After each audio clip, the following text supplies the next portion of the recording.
এই দুনিয়া এখন তো আর সেই দুনিয়া নাই, মানুষ নামের মানুষ আছে দুনিয়া বোঝাই, সেই মানুষের ভিড়ে আমার আসল মানুষ নাই। এই দুনিয়া এখন তো আর সেই দুনিয়া নাই, মানুষ নামের মানুষ আছে দুনিয়া বোঝাই,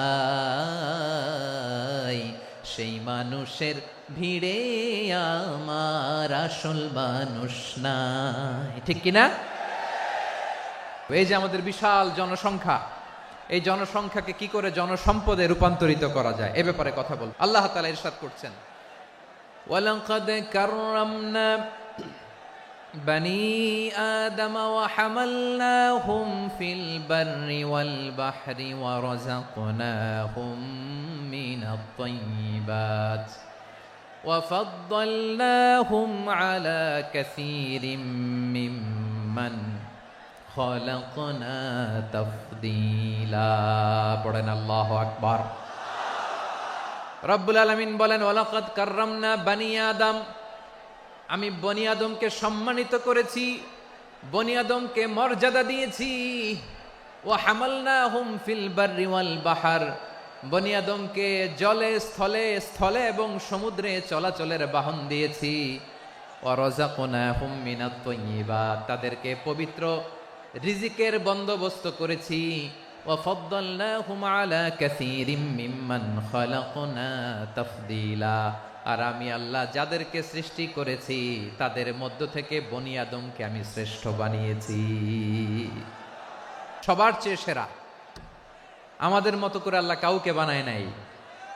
দুই পায়ে ভর করে শির দ্বারা এরকম স্ট্যান্ড রেখে মাথা উঁচু করে দাঁড়াতে পারে এরকম কোন প্রাণী পৃথিবীতে আছে? এজন্য আল্লাহ বলেন, ওয়ালাকাদ কাররামনা বনি আদম, আমি বনি আদমকে সম্মানিত করেছি, তাদেরকে আমি মর্যাদা দিয়েছি। তাদেরকে আমি যত মর্যাদা দিয়েছি আমার কোন সৃষ্টিকে এত মর্যাদা দেই নাই। পড়েন সুবহানাল্লাহ। I have dignified the status of the sons of Adam, আদমের সব সন্তানের মর্যাদা আমি বাড়িয়েছি। আল্লাহ এখানে বলেননি ওয়ালাকাদ কাররামনাল মুমিনিন, আমি মুমিনের মর্যাদা বাড়িয়েছি, বলেছেন?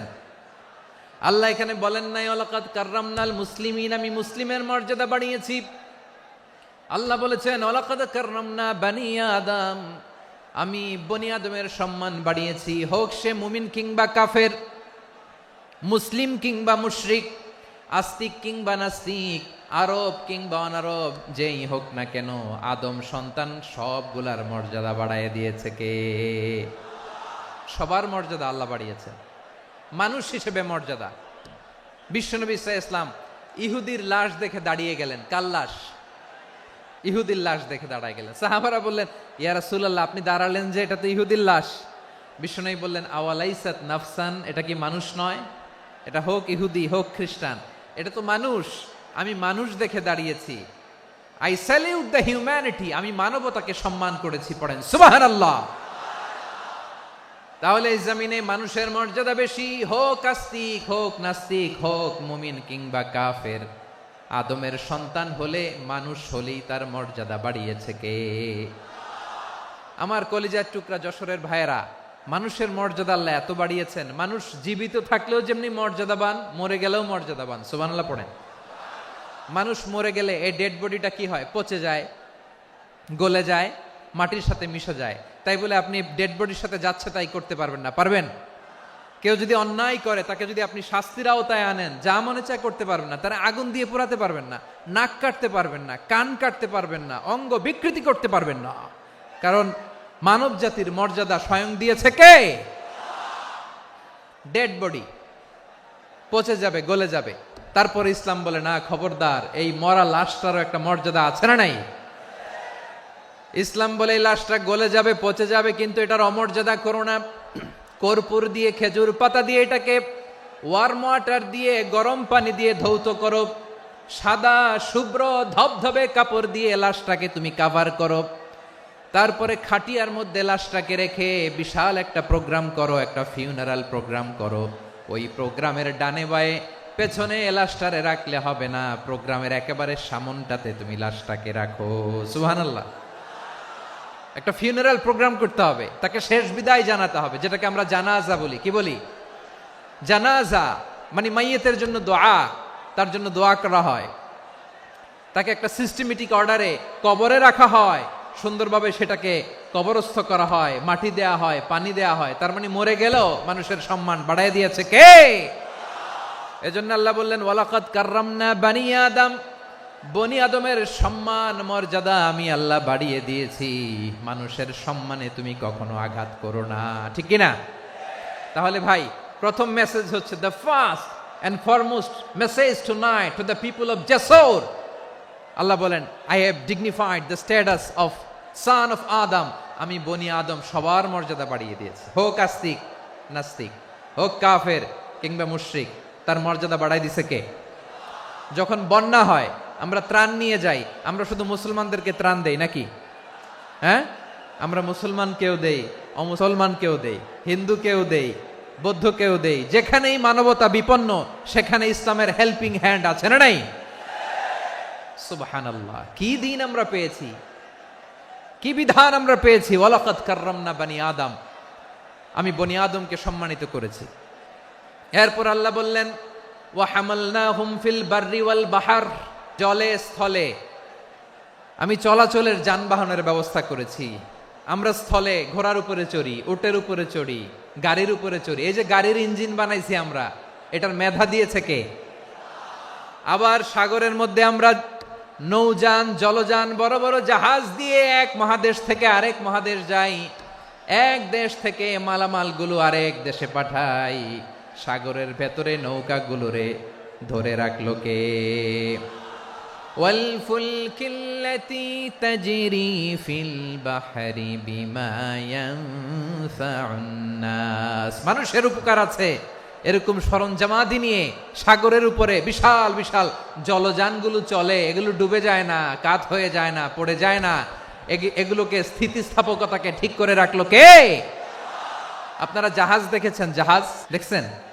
বিশাল বিশাল জাহাজ, বিশাল জাহাজ মালামাল নিয়ে এক মহাদেশ থেকে আরেক মহাদেশে যায়। গত মাসে আমার জাপান সফর ছিল। এই যে বাংলাদেশে যে গাড়িগুলো চালান, বেশিরভাগ গাড়ি আসে কিন্তু জাপান থেকে। হাজার হাজার গাড়ি একটা জাহাজ বহন করতে পারে, হাজার হাজার গাড়ি। এটারে সাগরের মধ্যে ভাসাইলো কে? হাজার হাজার গাড়ি নিয়ে জাপানিজ গাড়িগুলো আমাদের চট্টগ্রামের এয়ারপোর্টের বন্দরে ভিড়ে। যুক্তরাষ্ট্রে আমি দেখেছি বিশাল বিশাল জাহাজ। আপনারা টাইটানিক জাহাজের নাম শুনেছেন? টাইটানিক জাহাজের 8 গুণ 10 গুণ বড় একটা জাহাজ আছে, আইকন অফ দ্য সি, আমি দেখে এসেছি। রয়্যাল ক্যারিবিয়ান দেখে এসেছি। সাগরের সামনে জেটিতে যখন দাঁড়ালাম, জাহাজটা যখন যায়, আমার মনে হচ্ছে একটা শহর, গোটা শহর, the entire city is floating on the water. পুরো একটা শহর মনে হয় পানির উপর দিয়ে ভেসে যাচ্ছে। পড়েন সুবহানাল্লাহ। এই যে আইকন অফ দ্য সি, এই ক্রুজ, এই জাহাজটা, এটার ভিতরে স্টেডিয়াম আছে। কিসের ভিতরে স্টেডিয়াম? কথা বুঝে নাই বোধহয়। স্টেডিয়াম কিসের ভিতর? সুইমিং পুল আছে, শপিং মল আছে, রেস্টুরেন্ট আছে, ক্লাব আছে, 3000 4000 রুম বিশিষ্ট, কক্ষ বিশিষ্ট হোটেল আছে।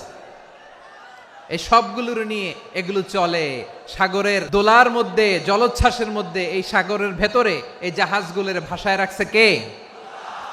সূরাতুর আর রহমানে আল্লাহ তাআলা বললেন ওয়ালাহুল জাওয়ারিল মুনশাআতু ফিল বাহরি কাল আ'লাম ফাবিআইয়ি আলা, সবাই পড়েন ফাবিআইয়ি আলাই রাব্বিকুমা তুকাযিবান।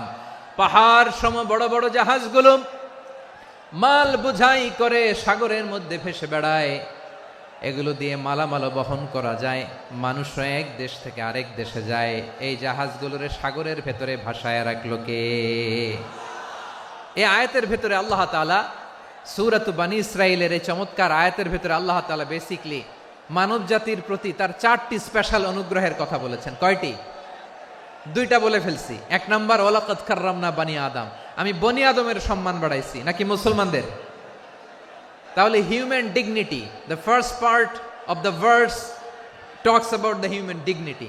2 নাম্বার অংশ আল্লাহ তাআলা বললেন ওয়া হামালনাহুম ফিল বাররি ওয়াল বাহর, স্থলে এবং সমুদ্রে আমি তাদের জন্য চলাচলের বাহন দিয়েছি। সুবহানাল্লাহ। তার মানে smooth movement on land and sea, জলে এবং স্থলে যাতে আমরা স্মুথলি মুভ করতে পারি আল্লাহ তাআলা দিয়েছেন।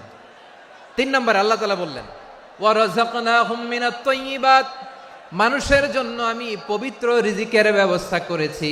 জলে এবং স্থলে যত প্রাণী আছে সবগুলা প্রাণীকে রিজিক দেয় কে? আমাদেরকে রিজিক দেয় কে? সাগরের মাছগুলোকে, বড় বড় তিমি মাছগুলোরে রিজিক দেয় কে? বাতাসের মধ্যে ভেসে বেড়ানো বড় বড় পাখিগুলো, স্ক্যান্ডিনেভিয়ান কান্ট্রি থেকে লক্ষ লক্ষ কোটি কোটি পাখিগুলো যে এক দেশ থেকে আরেক দেশে ট্রান্সফার হয়, এগুলোর রিজিক দেয় কে? রব্বুল আলামিন বলেন ওয়ামা মিন দাব্বাতিন ফিল আরদি ইল্লা আলাল্লাহি রিজকুহা ওয়া ইয়ালামু মুস্তাকাররাহা ওয়া মুস্তাওদাআহা কুল্লুম ফি কিতাবিম মুবিন। আল্লাহু আকবার। রব্বুল আলামিন বলেন ভূপৃষ্ঠে বিচরণশীল যত প্রাণী আছে সব প্রাণীগুলোকে আমি আল্লাহ আমার নিজের কুদরতে রিজিকের বন্দোবস্ত করি। এই প্রাণীগুলো কোথায় থাকে, কোথায় যায়, সব জায়গায় আমি রিজিক পৌঁছে দেই। রিজিক কেউ দিতে পারে না, রিজিকের মালিক কে? রিজিকের মালিক তিনি আল্লাহ। এজন্য আল্লাহ তাআলা বললেন ওয়া রাযাকনাহুম মিনাত তাইয়্যিবাত। এরপর আল্লাহ বললেন ওয়া ফাদ্দালনাহুম আলা কাসীরিম মিম্মান খালাকনা তাফদীলা। আমি যত প্রাণী সৃষ্টি করেছি সকল প্রাণীর মধ্যে মানুষের মর্যাদা শ্রেষ্ঠত্ব আমি দিয়েছি। সুবহানাল্লাহ পড়েন। তাহলে 1 নম্বরে আল্লাহ বললেন আমি বনি আদমের মর্যাদা বাড়ালাম। এরপরে বললেন স্থলে এবং সমুদ্রে চলাচলের জন্য যানবাহন দিলাম। 3 নম্বরে আল্লাহ বললেন পবিত্র রিজিকের ব্যবস্থা করে দিলাম। এরপরে আল্লাহ বললেন যত প্রাণী আছে, সৃষ্টি আছে, সবগুলার উপরে আমি মানুষকে শ্রেষ্ঠত্ব দিলাম। সুবহানাল্লাহ। তাহলে সবচেয়ে বেশি শ্রেষ্ঠত্ব মানুষের। কার?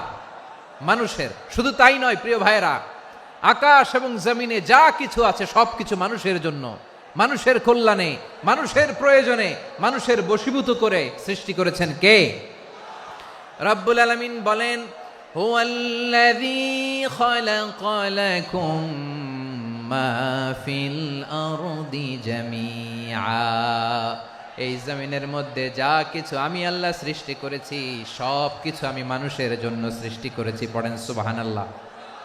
হুয়াল্লাযী খালাকা লাকুম মা ফিল আরদি জামিআ, যা আছে সব আমাদের জন্য, সব আমাদেরকে সার্ভিস দেওয়ার জন্য, আমাদের উপকারের জন্য, আমাদের কল্যাণের জন্য। আওয়াজ করে সবাই পড়ুন আল্লাহু আকবার। অন্য আয়াতে আল্লাহ বললেন ওয়াসাখখারা লাকুম মা ফিস সামাওয়াতি ওয়া মা ফিল আরদি জামিআম মিন ইন্না ফি যালিকা লাআয়াতিন লিকাউমি ইয়াতাফাক্কারুন। প্রথমে আয়াতে আল্লাহ বললেন জমিনে যা আছে সব তোমাদের কল্যাণে আমি সৃষ্টি করলাম। এরপরে আল্লাহ বললেন আকাশেও যা আছে সব তোমাদের জন্য সৃষ্টি করলাম, তোমাদের অনুগত বানায় দিলাম। পড়েন সুবহানাল্লাহ। মানুষের কি ব্রেইন দেখেন, মানুষ জমিন ছেড়ে আকাশে চলে যায়। পাখি দেখে মানুষের শখ হলো পাখি যেহেতু উঠতে পারে আমরাও পারবো। অরবিল রাইট, উইলবার রাইট, 2 ভাই মিলে আঁকাঝোঁকা করতে করতে করতে করতে প্লেন বানায় ফেললো। কোন সুবহানাল্লাহ। এখন পাখিও ওরে, আমরাও ওরি। এরপরেই মানুষের কৌতূহল থামে না এখানে। মানুষ চলে গিয়েছে চাঁদে। কোথায় গেছে? এখন কিন্তু চাঁদে জমি বিক্রি হয় জানেন। পৃথিবী নিয়ে মারামারি শেষ। রাশিয়া আমেরিকা এখন ধরছে চাঁদ আর মঙ্গল গ্রহ। এখন চাঁদে জমি বিক্রি হয়, মঙ্গলে জমি বিক্রি হয়। এই চাঁদ, মঙ্গল, বৃহস্পতি, শনি সব আল্লাহ তাআলা আমাদের জন্য বানিয়েছেন। সুবহানাল্লাহ পড়েন। মানুষ সাগরের উপরে চড়ে, শূন্যে ভেসে বেড়ায়, পাহাড় কেটে সুড়ঙ্গ বানায়, টানেল বানায়। মানুষ বট ব্যান্ডের লাইন নিয়ে যায় সাগরের ভেতর দিয়ে এক দেশ থেকে আরেক দেশে, এক মহাদেশ থেকে আরেক মহাদেশে। সুবহানাল্লাহ পড়েন। তার মানে গোটা বিশ্বের সব কিছুর উপরে control, superiority over all creatures, সব কিছুর উপর কন্ট্রোল, মনিটরিং, নিয়ন্ত্রণ, এটা প্রতিষ্ঠা করে দিয়েছে কে? এজন্যই মানুষের শ্রেষ্ঠত্ব। ওয়ালাকাদ কাররামনা বানি আদম, আমি বনি আদমের সম্মান বাড়িয়েছি, মর্যাদা আমি বাড়িয়ে দিয়েছি এই কারণে, কারণ মানুষ সব কিছুর উপর নিয়ন্ত্রণ নিতে পারে। মানুষকে নিয়ে এই কোরআনের সব আলোচনা, মানুষকে নিয়ে এই কোরআনের সব। তাই কোরআনের কেন্দ্রীয় আলোচ্য বিষয় হচ্ছে মানুষ। মানুষকে আল্লাহ স্বাধীনতা দিয়েছেন। ফামান শাআ ফালইউমিন ওয়া মান শাআ ফালইয়াকফুর। চাইলে মুমিন হতে পারো, চাইলে কাফের হতে পারো, তোমার ইচ্ছা। তবে জেনে রাখো, মুমিন হলে পাবা জান্নাত, কাফির হলে পাবা জাহান্নাম। নাও দ্য ডিসিশন ইজ ইয়ার্স। সিদ্ধান্ত তোমার, জান্নাতে যাবা না জাহান্নামে যাবা। মানুষকে আল্লাহ এত স্বাধীনতা দিয়েছেন, মানুষ চাইলে অনেক ভালো হইতে পারে। ভালোর রাস্তাও খোলা, খারাপ হওয়ার রাস্তাও খোলা। ভালো হইলে মানুষ অনেক ভালো, খারাপ হইলে অনেক খারাপ। ভালো হইলে সবচেয়ে ভালো, খারাপ হইলে সবচেয়ে খারাপ।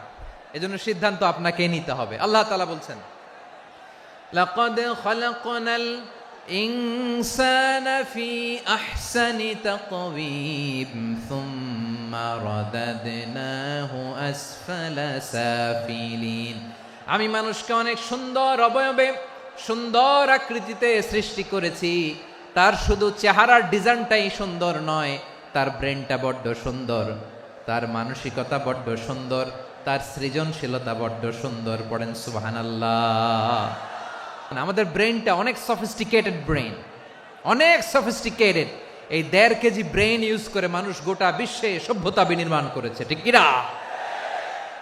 এই ব্রেন আল্লাহ তাআলা আমাকে দিয়েছে। এটারে কাজে লাগালে, আপনার 6 সেন্স কাজে লাগালে আপনি অনন্য মানুষ হয়ে উঠবেন, মহামানবে রূপান্তরিত হবেন। মানুষ হতে পারে, চাইলেই মহামানব হতে পারে। আবার যদি মানুষ চায় খারাপও হতে পারে। আল্লাহ বললেন শুধু ভালোই না, ভালো হতে চাইলে অনেক ভালো তুমি হতে পারো, আবার খারাপ হতে চাইলে অনেক খারাপ তুমি হতে পারো। সুম্মা রাদাদনাহু আসফালা সাফিলিন। খারাপ হলে একেবারে খারাপ হতে পারো, নিকৃষ্ট হলে একেবারে নিকৃষ্ট হতে পারো, ভালো হলেও ভালো হতে পারো। মানুষ শ্রেষ্ঠত্বে ফেরেশতাকে ছাড়িয়ে যায়, আর অধপতনে সে পশুকেও হার মানায়। এটার প্রমাণ কি? মানুষ শ্রেষ্ঠ হইলে যে ফেরেশতার চেয়েও সেরা, তার প্রমাণ কি? আল্লাহ তাআলা বলছেন, ওয়া ইয কুলনা লিল মালাইকাতি ইসজুদু লি আদম ফাসাজাদু ইল্লা ইবলিস আবা ওয়াস্তাকবারা ওয়া কানা মিনাল কাফিরিন। আল্লাহ বলেন, স্মরণ করো সে সময়ের কথা যখন আমি ফেরেশতাদেরকে বললাম, ও ফেরেশতারা আদমকে সেজদা দাও। সব ফেরেশতারা সম্মান সূচক সেজদা আদমকে দিল। তারা আদমের জন্য সেজদায় লুটিয়ে পড়লো, একজন ছাড়া, তার নাম ইবলিস। আওয়াজ করে বলেন, তার নাম কি? সে অহংকার প্রদর্শন করলো, সে কাফের হয়ে গেল। বাকি সব ফেরেশতারা সেজদা দিল। সুবহানাল্লাহ। আবার আদম আলাইহিস সালামকে আল্লাহ জিজ্ঞেস করলেন, সব বলে দিল উত্তর, কিন্তু ফেরেশতাদেরকে একই প্রশ্ন জিজ্ঞেস করলেন, তারা উত্তর করতে পারে নাই। তার মানে এর মধ্য দিয়ে প্রমাণিত হয়, মানুষ ভালো হলে ফেরেশতার চেয়েও ভালো, ফেরেশতার চেয়েও মানুষের মর্যাদা বাড়িয়ে দিয়েছে কে? সব নূরের ফেরেশতা যখন মাটির আদমকে সেজদা দেয়, এটা প্রমাণ করে ফেরেশতার চেয়েও মানুষের মর্যাদা বাড়িয়ে দিয়েছে কে? তুমি মাটির আদমকে প্রথম সৃষ্টি করিয়া ঘোষণা করিয়া দিলে শ্রেষ্ঠ বলিয়া, তাই তো নূরের ফেরেশতা করে আদমকে সেজদা। ঠিক কিনা বলেন? তাই তো নূরের ফেরেশতা করে আদমকে সেজদা। সবার চেয়ে সম্মান দিলে মাটির আদমকে। আল্লাহু আল্লাহু তুমি জাল্লে জালালুহু, শেষ করা তো যায় না গে তোমার গুণগান। পড়েন না? পড়েন। আল্লাহু আল্লাহু তুমি জাল্লে জালালুহু, শেষ করা তো যায় না গে তোমার গুণগান। আল্লাহু আল্লাহু। আল্লাহু আকবার। আদমের মর্যাদা বেশি, মানুষের মর্যাদা বেশি। মানুষ শ্রেষ্ঠ তার প্রমাণ, নূরের ফেরেশতা মাটির আদমকে সেজদা করে আওয়াজ করে বলেন ঠিক কিনা। তাহলে মানুষ ভালো হলে ফেরেশতার চেয়ে ভালো। আবার মানুষ যদি খারাপ হয় সে পশুর চেয়েও খারাপ,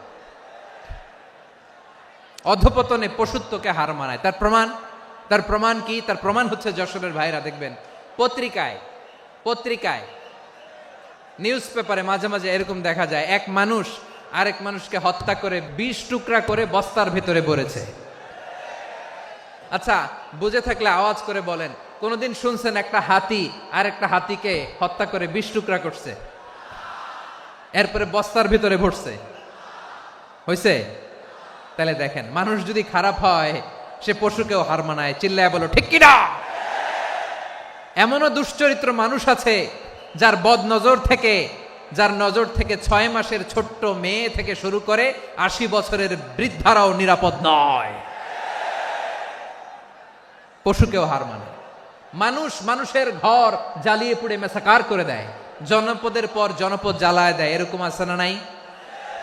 গাজার মধ্যে যে অ্যাটাক করেছে, এরা মসজিদ মানে নাই, মসজিদে বম ফেলেছে। এরা খ্রিস্টানদের চার্চ গির্জা মানে নাই, গির্জায় বম ফেলেছে। পৃথিবীর ইতিহাসে never happened in the history of the world that someone bombed on a hospital, on a ICU center. এমন হাসপাতাল যেখানে আইসিইউর রোগীরা আছে, ওই হাসপাতালের উপরও ইসরায়েলি সৈনিকেরা বোমা মেরেছে। জোরে বলেন ঠিক কিনা। এরা মানুষ? আওয়াজ করে বলেন, এরা মানুষ না। প্রিয় ভাইয়েরা, চোখ কান নাক মুখ থাকলেই মানুষ না। যা সামনে দেখেন এগুলো সব মানুষ না, এগুলো জনসংখ্যা। এগুলো কি? সবাই বলুন, এগুলো কি? বাড়ছে জনসংখ্যা, কমছে মানুষ।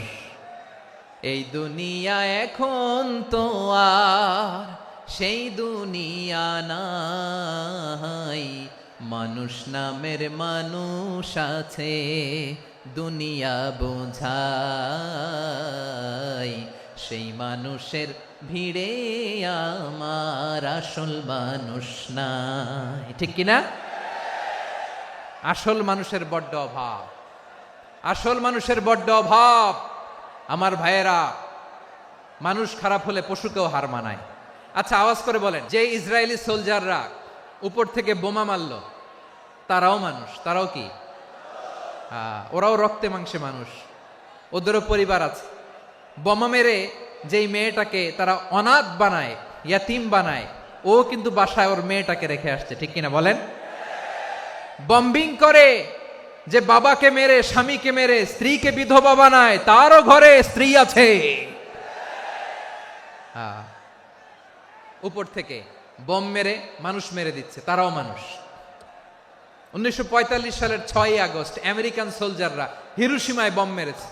আমি নিজে দেখে এসেছি জাপানের হিরোশিমাতে।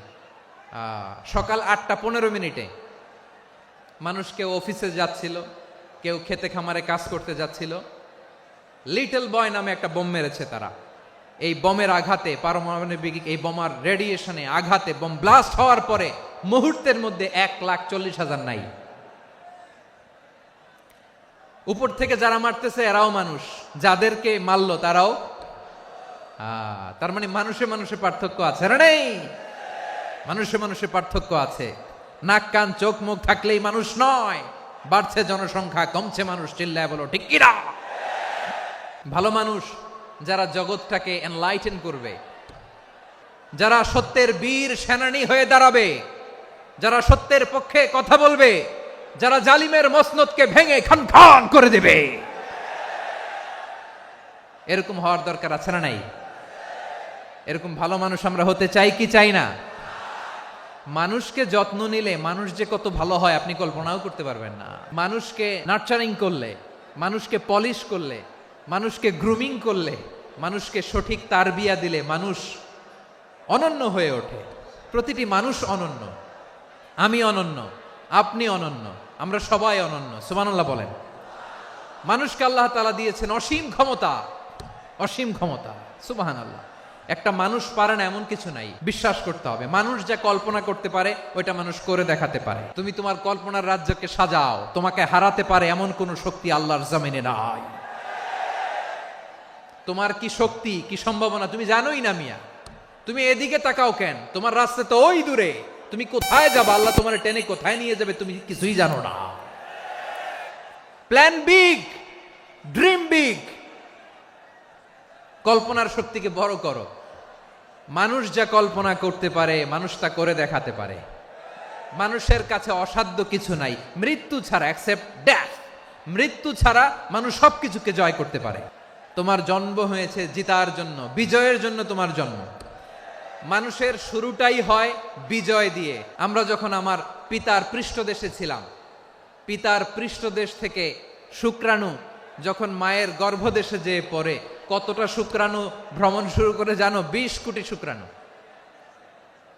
একবার সিমেন আউট হলে সেখানে 20 কোটি শুক্রাণু থাকে, ভ্রমণ শুরু করে। ওই 20 কোটি শুক্রাণুর মধ্য থেকে তুমি আমি আজকে এক বিকশিত শুক্রাণু মানব রূপে পৃথিবীতে এসেছি। সুবহানাল্লাহ। ওই 20 কোটি শুক্রাণুর প্রতিযোগিতায় সবাইরে পেছনে ফেলে সেদিন আমি সফল হয়েছিলাম, সেদিন আমি বিজয়ী হয়েছিলাম। সেদিন আমি এত ছোট ছিলাম, মাইক্রোস্কোপ দিয়েও আমার অস্তিত্ব টের পাওয়া যায় না।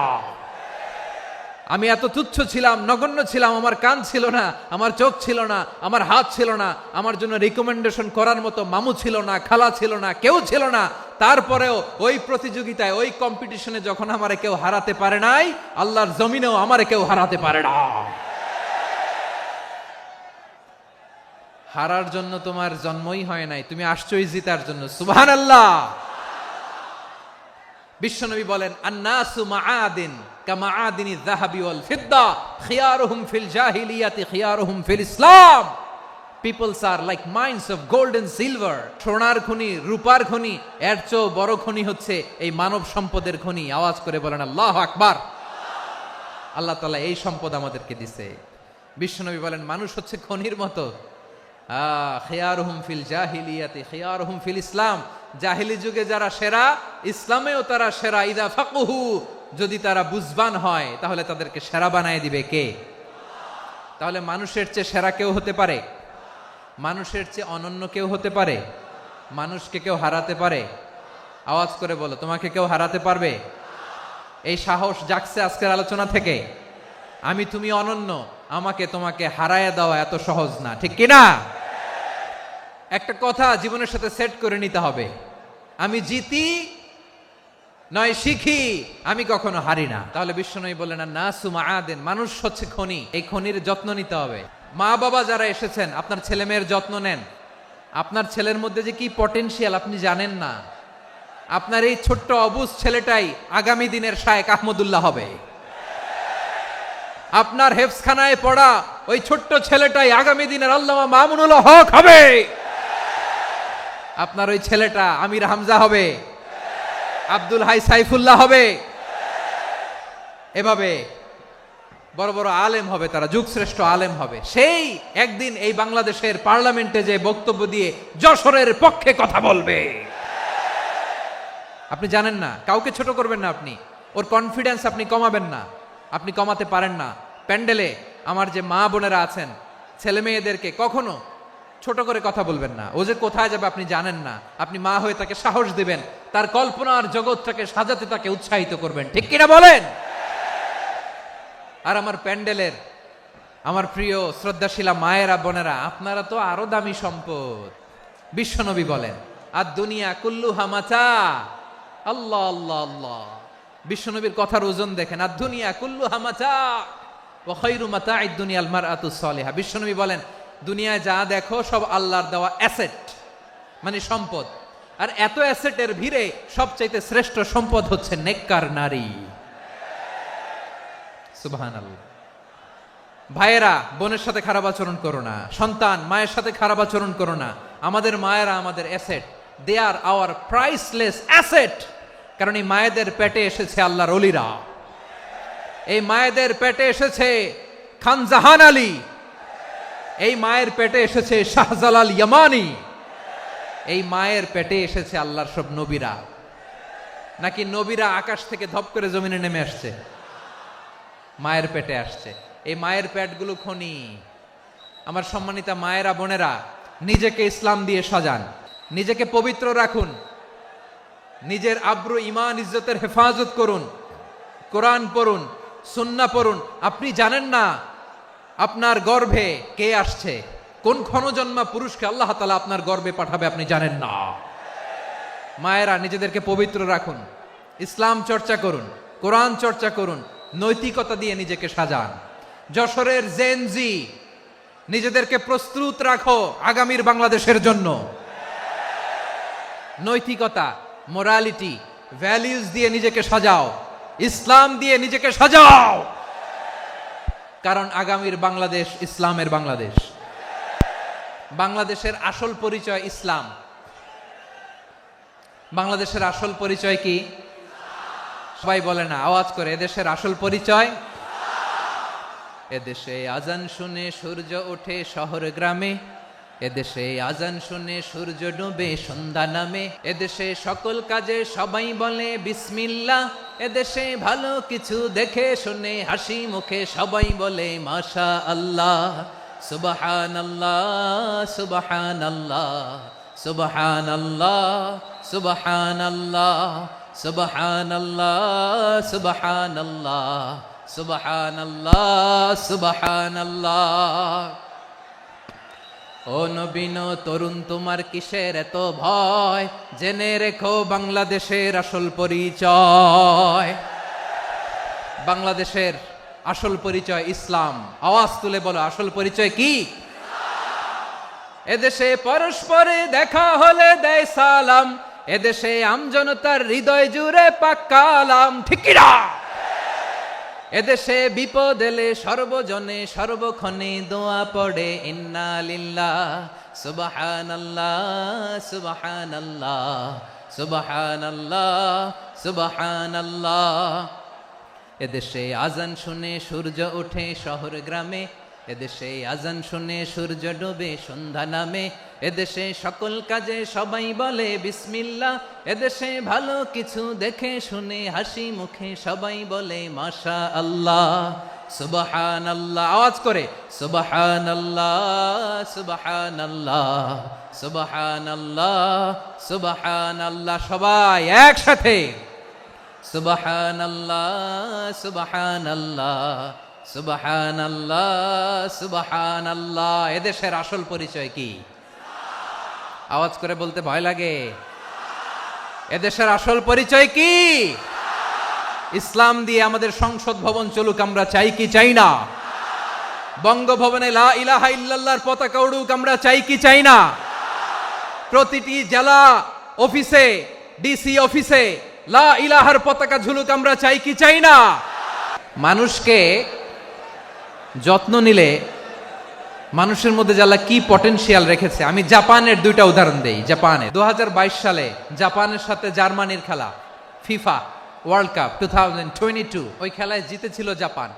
জিতেছিল 22 সালের এই ফিফা ওয়ার্ল্ড কাপে জাপান ফুটবল খেলায় জিতে as a part of their celebration তারা খেলার পরে পুরো স্টেডিয়ামটারে ক্লিন করে, the fan base of Japan, লক্ষ লক্ষ মানুষ খেলা দেখতে যায়, তো এত ডাস্টবিনও তো নাই, তো যারা ডাস্টবিনে জায়গা পায় নাই তারা এই যে চকলেটের প্যাকেট, পানির বোতল, চিপসের প্যাকেট তারা এদিকে সেদিকে রেখে দিয়েছে। জাপানের ভক্তরা, জাপানের ফলোয়াররা as a part of their celebration তারা খেলার পরে পুরো স্টেডিয়ামের সব ময়লা আবর্জনা ক্লিন করে তারপরে বিদায় নিয়েছে। তাদেরকে কি ক্লিন করার দায়িত্ব দেওয়া হয়েছিল? তারা কি স্টেডিয়ামের পরিচ্ছন্নতা কর্মী?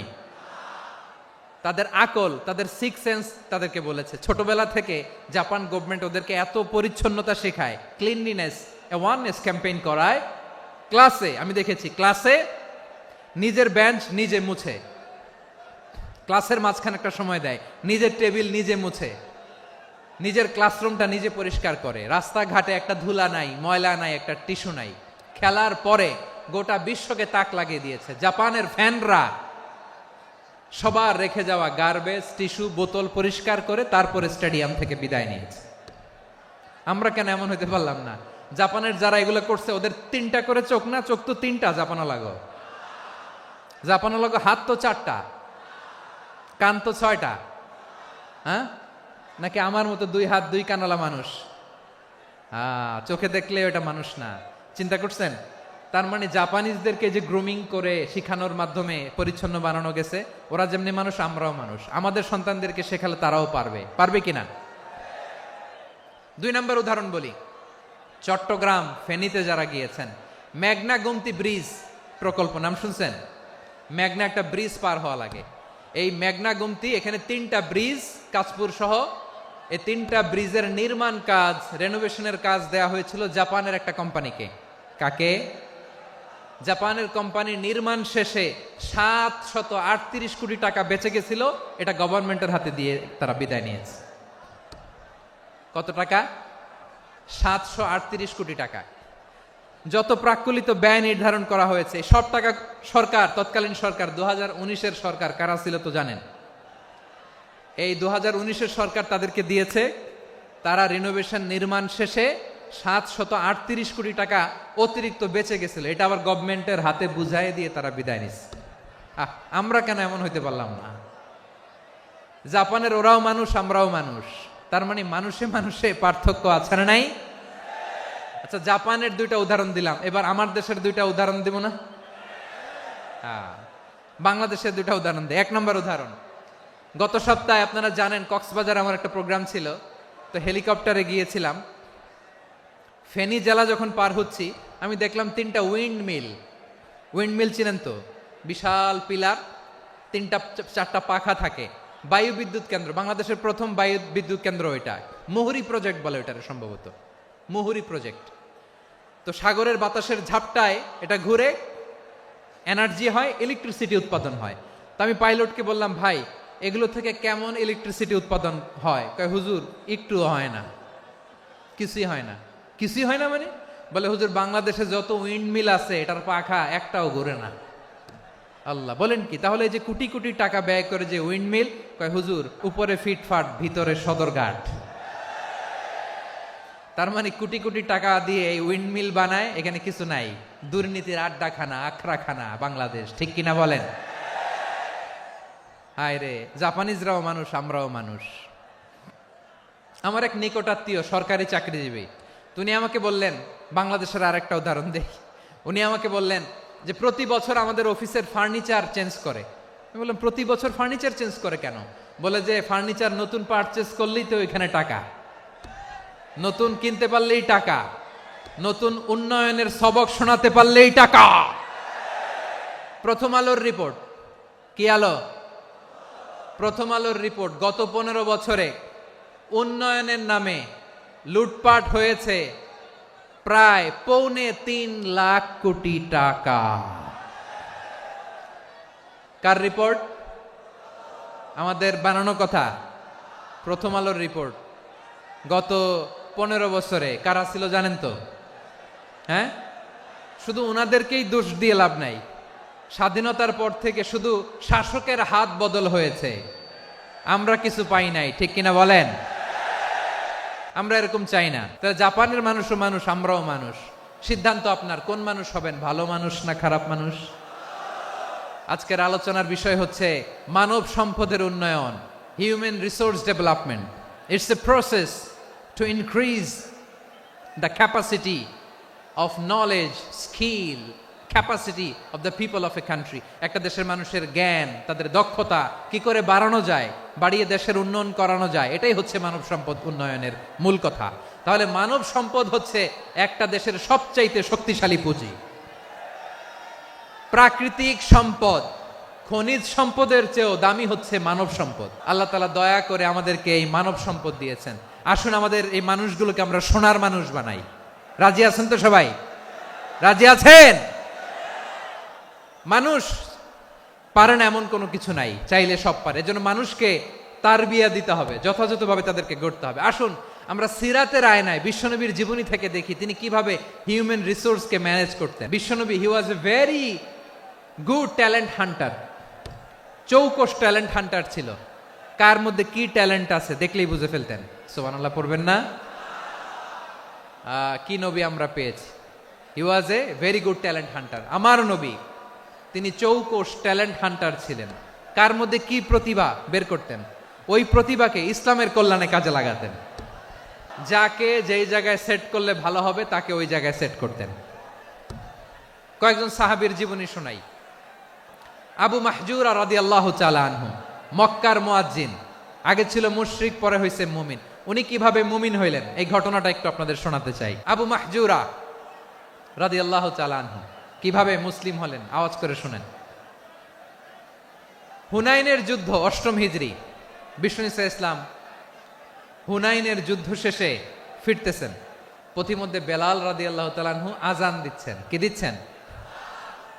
তো পাশে ছিল মুশরিকদের একটা পল্লী, কিছু মুশরিক তরুণ, কিছু অমুসলিম কিশোর, তারা আজানকে ব্যঙ্গ করতেছে। আমাদের বাংলায় মুখ ভেঙ্গানো বলে আর কি। বেলাল রাদিয়াল্লাহু তাআলা আনহু আজান দিচ্ছেন, ওই বাচ্চাগুলো মুশরিক, তো ওরা আজানকে ব্যঙ্গ করতেছে, বিকৃতি করে ওরাও আজান দিচ্ছে। উদ্দেশ্য হচ্ছে আজানকে নিয়ে ঠাট্টা করা। উদ্দেশ্য কি?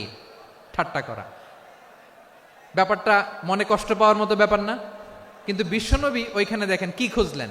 বিশ্বনবী খেয়াল করলেন অমুসলিম কিশোরদের মধ্য থেকে একটা কিশোরের গলাটা বড় দরাজ গলা, কণ্ঠটা বড় সুন্দর। খেয়াল করে দেখলেন যে কিছু কিশোর বেলালের আজানকে ব্যঙ্গ করে, বিকৃতি করে, কিন্তু একজনের কণ্ঠ দেখতে পাচ্ছেন না এত দূরে, কিন্তু কণ্ঠটা বড় সুন্দর, দরাজ গলা। বিশ্বনবী সাহাবীদেরকে বললেন, ধরো এগুলারে, ধরো। সবগুলারে ধরে বিশ্বনবীর সামনে আনা হলো। ওরা হাঁটু গেড়ে বসলো। বিশ্বনবী বললেন, তোমাদের মধ্যে কে যেন ব্যঙ্গ করে আজান দিচ্ছিল, তার গলাটা বড় উঁচু, গলার বেসটা বড় মজবুত, মেলোডিয়াস, সুমধুর কণ্ঠ, কে? আবু মাহজুরা বলে, আমার বন্ধুরা সবাই আমার দিকে আঙ্গুল দেখায়, আমি পড়ে গেছি বিপদে। রাসূল সাল্লাল্লাহু আলাইহি ওয়াসাল্লাম বাকি অমুসলিম তরুণদেরকে ছেড়ে দিলেন, বললেন তোমরা যাও।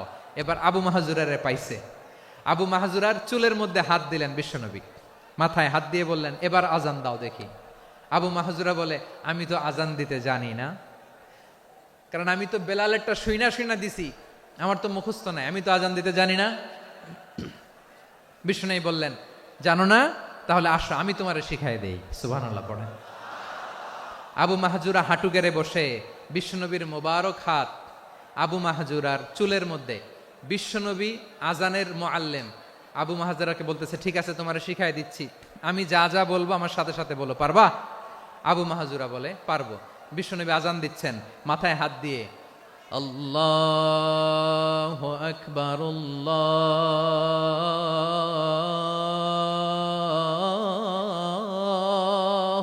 আকবার। আবু মাহজুরা এই বাক্যটা পড়লেন। বিশ্বনবী দ্বিতীয় বাক্য পড়তে আরম্ভ করলেন, আল্লাহু আকবার,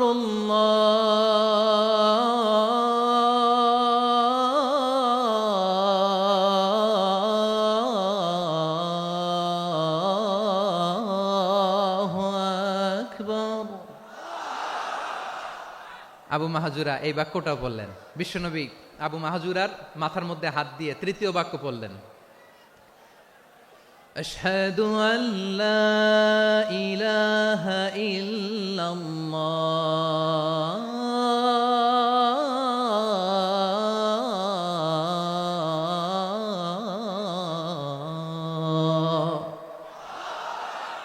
আবু মাহজুরা তৃতীয় বাক্য পড়লেন। বিশ্বনবী একটা বাক্য পরে আবু মাহজুরা পরে, বিশ্বনবী পরে আবু মাহজুরা পরে। আবু মাহজুরা কিন্তু অমুসলিম, মুশরিক।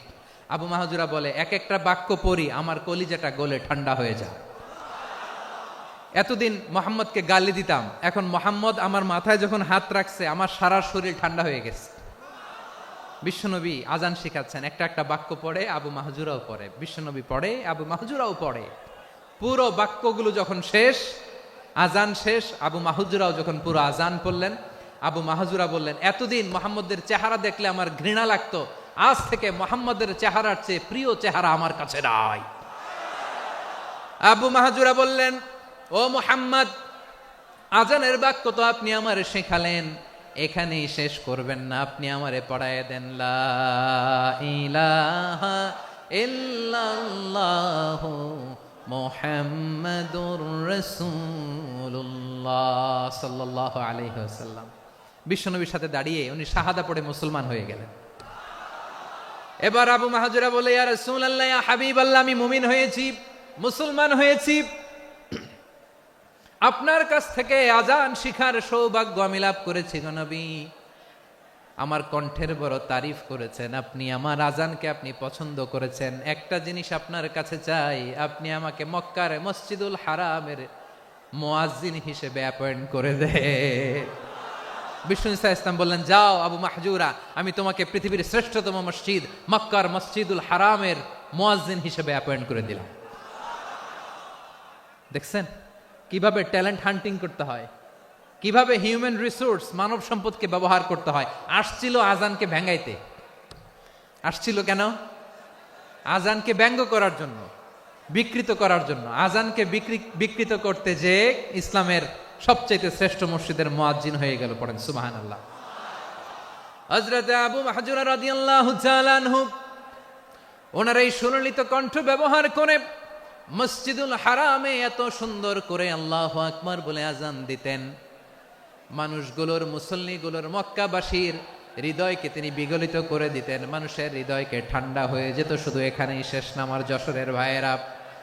বিশ্বনবী যখন সাইয়েদনা আবু মাহজুরা রাদিয়াল্লাহু তাআলা আনহুকে আজান শিখাচ্ছিলেন, বলেন তো বিশ্বনবীর হাতটা কোথায় ছিল? আবু মাহজুরার মাথার সামনে, এই চুলের উপরে ছিল। আবু মাহজুরা ওই স্মৃতিটাকে ধারণ করবার জন্য, ওই স্মৃতিকে বহন করার জন্য বিশ্বনবীর মোবারক হাত আবু মাহজুরার কপালের চুলের যেই জায়গায় লেগেছে, মৃত্যুর আগের দিন পর্যন্ত আবু মাহজুরা মাথার ওই চুলে কোনোদিন ছুরি আর কামার লাগায় নাই, সেখানে কেচি লাগায় নাই, চুলের মধ্যে খুর লাগায় নাই। আবু মাহজুরা ডান দিকের চুল কাটতো, বাম দিকের চুল কাটতো, পেছনের চুল কাটতো, সামনের চুল কাটতো না। আবু মাহজুরা রাদিয়াল্লাহু তাআলা আনহুর সামনের চুলগুলো বড় হতে হতে যখন এত বড় হয়ে যায়, তিনি চুলগুলো পেঁচিয়ে মাথার মধ্যে রাখতেন। তারপরে তিনি পাগড়ি পরতেন। সবাই জিজ্ঞেস করতো, আবু মাহজুরা এটা আবার কেমন স্টাইল? দেখতে তোমার কি বিদঘুটে লাগে, কেমন অড লাগে, কেমন খারাপ দেখা যায়। মক্কায় এমন কোন মানুষ তো দেখি নাই, ডানে চুল কাটে, বায়ে চুল কাটে, পেছনে চুল কাটে, সামনে কাটে না। ওরে আবু মাহজুরা, কেমন দেখা যায় তোমারে, তুমি সামনের চুল কাটো না কেন? আবু মাহজুরা বলে, আমি হাঁটু গেড়ে পেয়ারা নবীর সামনে বসেছিলাম, আমার এই মাথার চুলের মধ্যে মুবারক হাত লাগিয়ে বিশ্বনবী নিজে আমাকে আজানের প্রতিটা বাক্য শিক্ষা দিয়েছেন।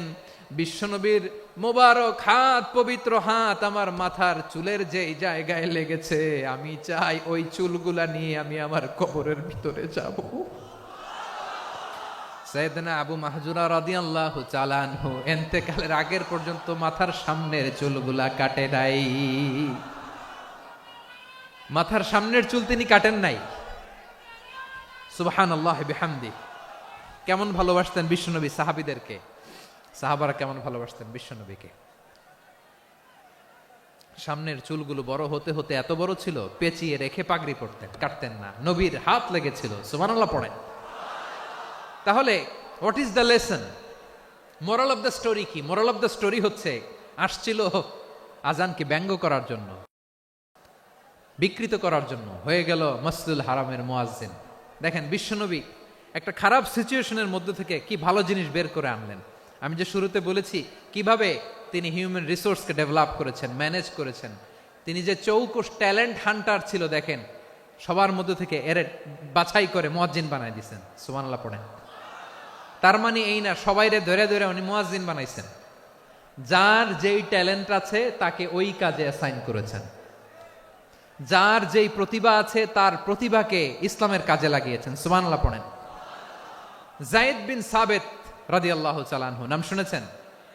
বিশ্বনবী দেখলেন মদিনার এই আনসারী সাহাবী হাইলি ট্যালেন্টেড, ইন্টেলেকচুয়াল, মেরিটোরিয়াস, জ্ঞানের প্রতি তার আকর্ষণ, মারাত্মক আকর্ষণ। বিশ্বনবী তাকে দায়িত্ব দিলেন, কোরআন যা নাজিল হয় তুমি লিখো, কাতিবুল ওহী বানায় দিলেন। সুবহানাল্লাহ। যায়েদ বিন সাবিতরে আবার আজান শিখান নাই, কারণ তার মধ্যে বিশ্বনবী প্রতিভা দেখেছেন, একাডেমিক প্রতিভা। বিশ্বনবীর একাডেমিক প্রজেক্টগুলো তিনি হ্যান্ডেল করতেন। যায়েদ বিন সাবিত ছিল বিশ্বনবীর ব্যক্তিগত সচিব। কি ছিল? ব্যক্তিগত সচিব। বোঝেন নাই? বিশ্বনবীর ব্যক্তিগত সচিব এবং দোভাষী। ইহুদিরা কিছু লিখে দিলে এটার অর্থ বিশ্বনবীরে বুঝায় দিতেন। আবার ইহুদিদের কাছে কিছু লিখতে হলে তিনি লিখে দিতেন। বিশ্বনবী একদিন বললেন, ইন্নী ওয়াল্লাহি মা আমানু ইয়াহুদা আলা কিতাব। ইহুদিরা যে চিঠি পাঠায় অর্থ তো বুঝি না, আরেক ইহুদি আইনে অর্থ করা লাগে। আবার ইহুদিদের কাছে কিছু লিখে পাঠাইতে চাইলে আমরা তো লিখতে পারি না, ইহুদিরে দিয়ে লেখা লাগে। ওরা যে পয়রা শোনায় লিখে দেয়, আমি ওদের বিশ্বাস করি না। আমার নিজের একজন লোক দরকার। বিশ্বনবী এই যায়েদ বিন সাবেতকে চুজ করলেন ল্যাঙ্গুয়েজের জন্য। উনি বললেন, যায়েদ, তোমার সফট স্কিলকে ডেভেলপ করতে হবে, তুমি হিব্রু ল্যাঙ্গুয়েজ শিখে ফেলো। যায়েদ বিন সাবেত বলল, বিশ্বনবীর মোটিভেশন আর ইন্সপিরেশন পেয়ে আমি 15 দিনে ইহুদিদের এই হিব্রু ল্যাঙ্গুয়েজ শিখে ফেললাম। শুধু শিখে ফেললাম না, হাত্তা হাদিকতু, even I became master in the language. এই ভাষা আমি পারদর্শী হয়ে গেলাম। এরপরে ইহুদিরা চিঠি লিখে পাঠালে আর কোনো ইহুদি ডাকা লাগতো না, আমি নবীর এটার অর্থ শুনে পরে বুঝাই দিতাম। আবার ইহুদিদের কাছে চিঠি লেখা লাগলে আমি যায়েদ বিন সাবেত চিঠি লিখে দিতাম। সুবহানাল্লাহ। দেখেন, এত সাহাবীর মধ্য থেকে বিশ্বনবীর একাডেমিক প্রজেক্ট, ব্যক্তিগত সচিব, দোভাষী হিসেবে তিনি যায়েদ বিন সাবেতের মতো তরুণকে নির্বাচিত করেছেন। কেমন ট্যালেন্ট হান্টার ছিল আমার নবী! সুবহানাল্লাহ পড়বেন না? বিশ্বনবীর ইন্তেকালের পরে সাইয়েদনা আবু বকর রাদিয়াল্লাহু তাআলা আনহু যখন খলিফা হয়ে আসলেন, কোরআনকে সংকলনের দায়িত্ব দেয়া লাগবে, কোন সাহাবীকে দিবেন? সব সাহাবারা মিলে পরামর্শ করলেন। সাইয়েদনা আবু বকর, ওমর সবাই মিলে এই বিশাল কোরআন সংকলনের গুরু দায়িত্ব বিশ্বনবীর ব্যক্তিগত সচিব, বিশ্বনবীর দোভাষী, বিশ্বনবীর সিলেক্ট করাই লোক যায়েদ ইবনে সাবেত রাদিয়াল্লাহু তাআলা আনহুকে দিয়েছে। এই যে আজকের যে কোরআন পড়েন, এটা আগে এরকম ছিল না। কোরআন নাজিল হলে সাহাবারা চামড়ার, ওটের চামড়ায় লিখে ফেলতো, ওটের চ্যাপ্টা হাড্ডির মধ্যে লিখে ফেলতো, গাছের গুড়ির মধ্যে লিখে ফেলতো, বিভিন্ন জনের কাছে ছড়ানো ছিটানো ছিল। আবু বকর রাদিয়াল্লাহু তাআলা আনহু একসাথে করলেন, পরবর্তীতে উসমান রাদিয়াল্লাহু তাআলা আনহু একসাথে করলেন। 114 সূরার এখন এই মুসহাফ, এই কম্পাইলেশন, এই কপি আমরা পেয়েছি, যার হিউজ কন্ট্রিবিউশন ছিল। এই পুরো কোরআন কম্পাইলেশনের প্রজেক্ট ম্যানেজার ছিল যায়েদ বিন সাবেত রাদিয়াল্লাহু তাআলা আনহু। কোরআন কম্পাইলেশনের প্রজেক্ট ম্যানেজার। দেখেন, উনারে মাথায় হাত দিয়ে আজান শিখায় নাই। সুবহানাল্লাহ কইবেন না? তাহলে প্রথম সাহাবী আবু মাহজুরাকে মুয়াজ্জিন বানাইলেন, যায়েদ বিন সাবেতকে ব্যক্তিগত সচিব আর দোভাষী বানালেন, মুসআব ইবনে উমাইর রাদিয়াল্লাহু তাআলা আনহুকে ইসলামের প্রথম অ্যাম্বাসেডর বানালেন। কি নাম? He was the first ambassador in Islam. ইসলামের প্রথম ডিপ্লোম্যাট, ইসলামের প্রথম কূটনৈতিক মুসআব ইবনে উমাইর, মক্কার তরুণ যুবক। উনি পারফিউম লাগাইলে মানুষ দেখলেই বুঝতো এটা মুসআব লাগাইছে। এমন স্মার্ট, ড্যাশিং ফেস, এমন পার্সোনালিটির মানুষ ছিল মুসআব রাদিয়াল্লাহু তাআলা আনহু। কারণ যিনি ইসলামের স্পোকম্যান হবেন, মুখপাত্র হবেন, তার স্মার্ট হওয়ার দরকার আছে না নাই? আকাবার প্রথম শপথ যখন হলো, তাদের সাথে বিষ্ণু ঈসা ইসলাম মদিনাতে একজন মুখপাত্র পাঠালেন, ডিপ্লোম্যাটকে পাঠালেন, অ্যাম্বাসেডর অফ ইসলাম। তিনি হচ্ছেন মুসআব ইবনে উমাইর। পড়েন সুবহানাল্লাহ। জুমার বিধান নাজিল হয়েছে, কিন্তু মক্কায় পরিবেশ নাই জুমা পালনের। বিষ্ণু ঈসা ইসলাম একজনকে দিয়ে খবর পাঠালেন, যাও মদিনায় মুসাবকে যে বলো, মুসাব তো আমার শিক্ষক, আমার স্পোকম্যান, মদিনাতে যেন তারা জুমা কায়েম করে। বিশ্বনবীর আগেই মুসআব মদিনার মুসলিমদেরকে নিয়ে মদিনায় প্রথম জুমা কায়েম করে ফেলছে। কোন সুবহানাল্লাহ। ডিপ্লোম্যাটদের কেমন হইতে হয়, অ্যাম্বাসেডারের কেমন হইতে হয়, মুসআব রাদিয়াল্লাহু তাআলা আনহুর কাছ থেকে শিখে নাও। তাহলে মুসআব রাদিয়াল্লাহু তাআলা আনহুকে বিশ্বনবী ল্যাঙ্গুয়েজ শিখান নাই, সফট স্কিল শিখান নাই। যায়েদ রাদিয়াল্লাহু তিনি হিব্রু ল্যাঙ্গুয়েজ শিখেছেন, সুরিয়ানি শিখেছেন, কিন্তু মুসআবকে তিনি বানিয়েছেন the spokesman of Islam, the first diplomat, the ambassador of Islam. আব্দুল্লাহ ইবনে আব্বাস রাদিয়াল্লাহু তাআলা আনহু বিশ্বনবীর কাজিন, চাচাতো ভাই। আবার মাইমুনা রাদিয়াল্লাহু তাআলা আনহু, মাইমুনা নবীর স্ত্রী, তিনি ছিলেন আব্দুল্লাহর আপন খালা।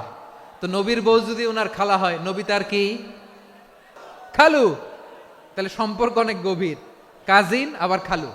ছোট্ট মানুষ, তাই রাতে মাঝে মাঝে ঘরে থাকতো। বিশ্বনবী দেখলেন আব্দুল্লাহ যেহেতু আমার ঘরে ঢুকতে পারে, আব্দুল্লাহরে এই উম্মতের বড় শিক্ষাবিদ বানাইতে হবে। তাই আব্দুল্লাহ ইবনে আব্বাসকে বিশ্বনবী হাতে কলমে শিক্ষা দিয়েছেন। তো বিশ্বনবী রাতে যখন তাহাজ্জুদ পড়তেন, ছোট্ট আব্দুল্লাহ ঘরে থাকতো। বুঝতে পেরেছেন? ছোট্ট মানুষ তো ঘরে থাকতো। তো বিশ্বনবী তাহাজ্জুদের জন্য একবার দাঁড়িয়েছেন, ছোট্ট আব্দুল্লাহ ওযু করে দাঁড়াইছে। আচ্ছা বলেন তো, ইমাম আর মুসল্লি মোট যদি দুইজন হয়, একজন ইমাম একজন মুসল্লি, তো মুসল্লি ইমামের কোন দিকে দাঁড়াবে? ডানে দাঁড়াবে। ছোট্ট আব্দুল্লাহ বোঝে নাই, বিশ্বনবী তাহাজ্জুদ শুরু করেছেন, উনি একতেদা করছেন আর দাঁড়াইছেন বায়ে। কোথায় দাঁড়িয়েছেন? আব্দুল্লাহ বলেন, যখন আমি বায়ে দাঁড়ালাম, আখাযা রাসূলুল্লাহ সাল্লাল্লাহু আলাইহি ওয়াসাল্লাম উযুনি আল ইউমনা ইয়াফতিলুহা, বিশ্বনবী নামাজরত অবস্থায় আমার কান ধরে টেনে আমার ডান দিকে এনে দাঁড় করায় দিলেন। পড়েন সুবহানাল্লাহ। দেখেন, হাতে কলমে শিক্ষা। আর জীবনে ভুলাবে? কথা কয় না, আর ভুলাবে? আর ভুল হবে না। এভাবে বিশ্বনবীর অনেক সঙ্গ পেয়েছেন, সফর করেছেন, একই বাহনে বসেছেন, এক বাহনে বসে লম্বা নাসিহত করেছেন।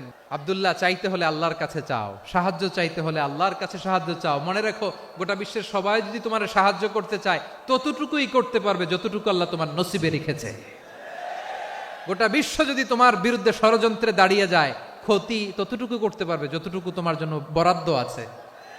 এর বাইরে কিছু করতে পারবে না। আওয়াজ করে বলেন ঠিক কিনা? এভাবে হাতে কলমে শিখিয়েছেন, বিশ্বনবীর সঙ্গ পেয়েছেন। উনাকে বিষ্ণু ইসলাম শিক্ষাবিদ, এডুকেটর অফ দিস উম্মাহ হিসেবে সিলেক্ট করেছেন, হাতে কলমে শিখিয়েছেন।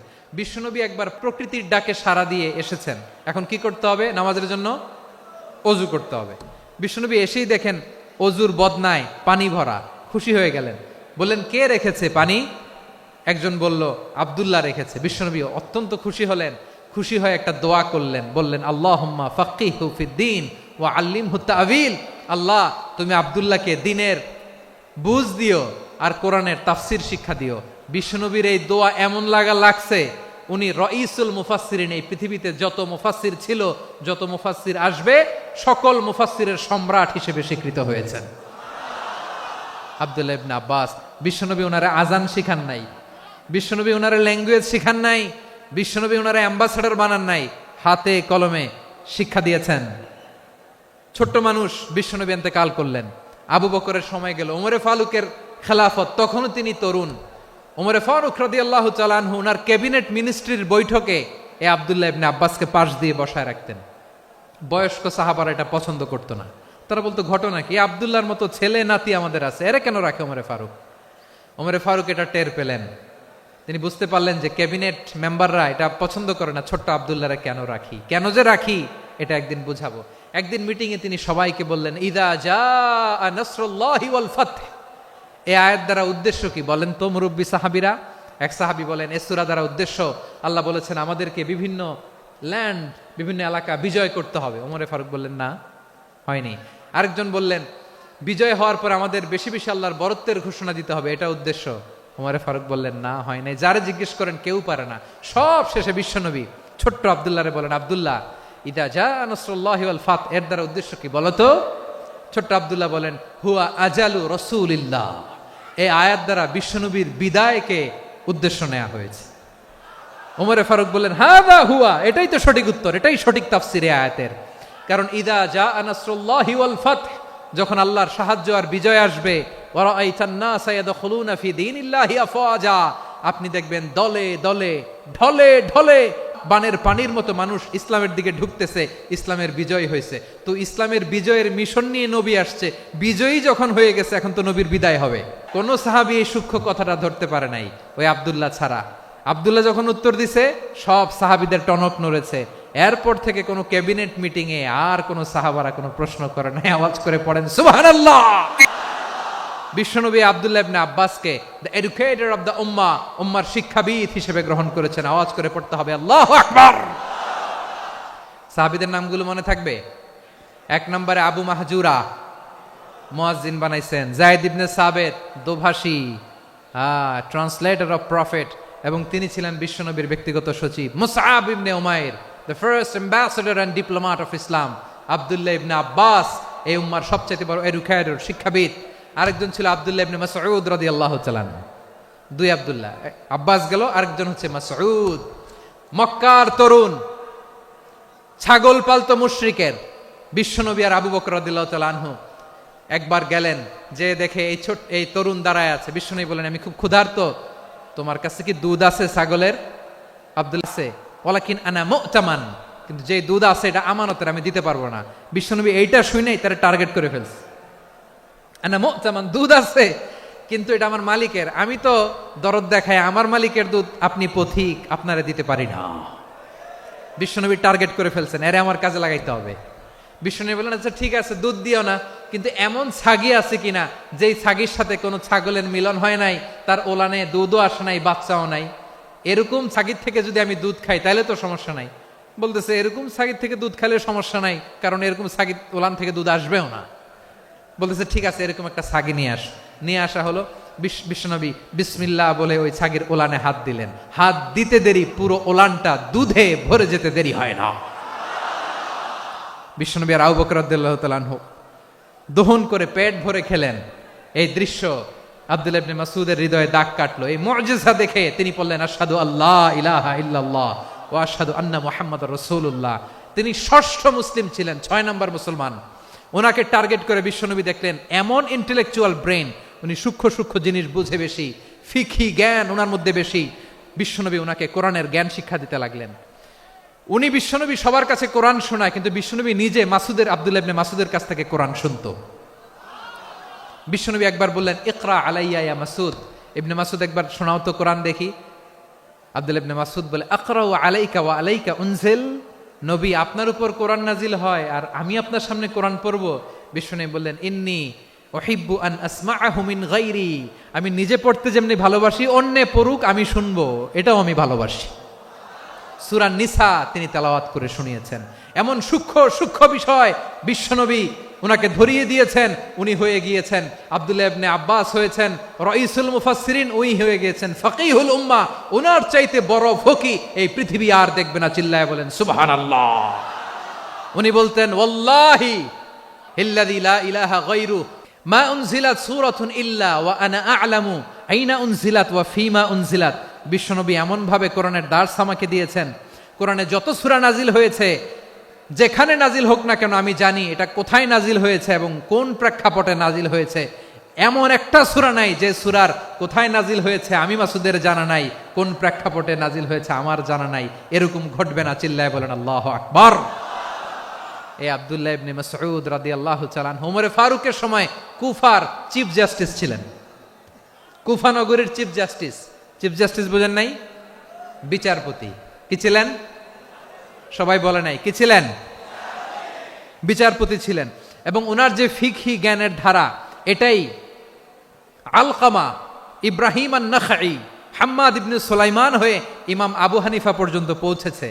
এবং ওনার ফিকহি জ্ঞানের ধারাই হানাফি মাযহাবে অ্যাকসেপ্ট হয়েছে। আজও এগুলো হানাফি মাযহাবে চর্চিত হয়। হানাফি মাযহাবের সব ফিক আব্দুল্লাহ ইবনে মাসউদের ফিকহি জ্ঞানের ধারা থেকে নেওয়া হয়েছে। চিল্লায় পড়েন সুবহানাল্লাহ। তাহলে উনাকে বিশ্বনবী বানিয়েছেন জুরিস্ট, আইনবিদ, ফকিহ। উনারে আজান শিখান নাই। হিউম্যান রিসোর্স ডেভেলপমেন্ট কিভাবে করবেন, মানব সম্পদের উন্নয়ন কিভাবে করতে হয়, কিভাবে যার যেখানে প্রতিভা কাজে লাগাতে হয় উনি দেখিয়েছেন। সুবহানাল্লাহ পড়বেন না? খালিদ বিন ওয়ালিদ কি ছিলেন? বীর যোদ্ধা। কিন্তু তিনি ইসলাম ধর্ম গ্রহণ করেছেন অনেক দেরিতে, 8ম হিজরিতে। তার মানে 8ম হিজরির আগে উনি মুশরিকদের পক্ষে লড়াই করেছেন। ওনার হাতে কত মুসলিম সাহাবী যে নিহত হয়েছে হিসাব নাই। বিশ্বনবী টার্গেট করে রাখছে, তুমি আমাদের মুসলিমদের এত ক্ষতি করলা, তুমি যখন মুসলমান হবা তোমারে দিয়ে আমি এমন কাম করামু যে এটা আর কেউ করতে পারবে না। খালিদ বিন ওয়ালিদ রাদিয়াল্লাহু তাআলা আনহু 8ম হিজরিতে মুসলিম হয়েছেন, মক্কা বিজয়ের আগে। তো মক্কা বিজয়ের আগে যখন মুসলিম হয়েছেন, এর আগে কি করছেন? কাফিরদের সাথে যুদ্ধ করেছেন। উনি উহুদের যুদ্ধে মুসলমানদের যে পরাজয় ভাব, কঠিন পরিস্থিতির মুখোমুখি উনার কারণে পেছন থেকে এমন আতর্কিত আক্রমণ করেছেন, মুসলমানদেরকে কচুকাটা করেছেন। 8ম হিজরিতে আল্লাহ তাআলা হেদায়েতের নূর দিয়ে ওনার হৃদয়টাকে উজালা করে দিলেন। লা ইলাহা এটা এমন বাণী যার হৃদয়ে একবার টাচ খাবে, এইটা থেকে সে আর পালিয়ে বেড়াতে পারে। ঝিনুকের ভেতর লুকিয়ে থাকে যেমন মতি, ঝিনুকের ভেতর লুকিয়ে থাকে যেমন মতি, কলমা শাহাদাতে আছে আল্লাহর জ্যোতি, কলমা শাহাদাতে আছে আল্লাহর জ্যোতি। ঠিক কিনা বলেন? মক্কা বিজয়ের আগে মুসলিম হলেন, হওয়ার পরেই বিশ্বনবীর টার্গেট ফুলফিল হলো। ওই যে টার্গেট করে রেখেছেন আর দোয়া করেছেন, খালিদ বিন ওয়ালিদ যদি মুসলিম হয় তাকে আমি মিলিটারি চিফ বানাবো। ওনাকে আজান শিখান নাই, ওনারে কান ধইরা নামাজের এই মাথা থেকে ওই মাথা আনান নাই, ফিকহি কোরআনের সূক্ষ্ম তাফসীর ওনারে শিখান নাই, অ্যাম্বাসেডর বানান নাই। বিষ্ণু ইসলাম উনাকে সামরিক অভিযানে প্রেরণ করেছেন। সামরিক অভিযানে তিনি প্রেরণ করেছেন। উনার জীবদ্দশায় উনার নেতৃত্বে যতগুলো যুদ্ধ হয়েছে, একটা যুদ্ধেও তিনি পরাজয় বরণ করেন নাই। ওমরে ফারুকের সময়কালে তিনি চিফ অফ মুসলিম মিলিটারি, মানে মুসলিম সেনাপতি হয়েছেন। তাহলে কিভাবে হিউম্যান রিসোর্স ব্যবহার করতে হয় গোটা বিশ্ব আমার নবীর কাছ থেকে শিখে নাও।